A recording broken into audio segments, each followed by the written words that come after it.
আজকে আমি গাঢ় কারি রান্না করছি, পাট শাক গাঢ় কারি রান্না করবো। এখানে আমি দিয়েছি চেপা শুটকি, টাকি মাছ, আর কাঁচামরিচ, লবণ আর খাবার সোডা। এটা দেখতে সাদা সাদা হবে কারিটা, কোনো হলুদ যাবে না। কাঁচামরিচ দিয়ে রান্না করছি, অনেক মজা হয়। এই যে পাট শাক।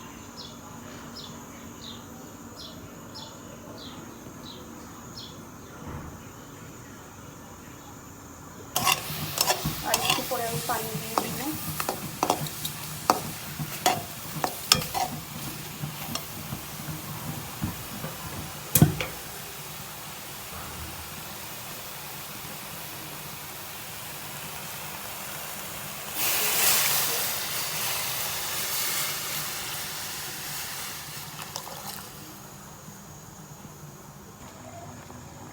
শাক দিয়ে দিচ্ছি আমি।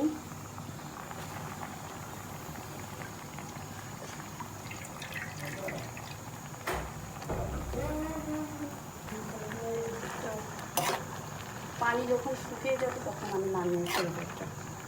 এটা আমি দেখাবো আপনাদেরকে, দেখতেই থাকুন আমি কীভাবে রান্না করি। ঠিক আমার রান্না হয়ে গেছে।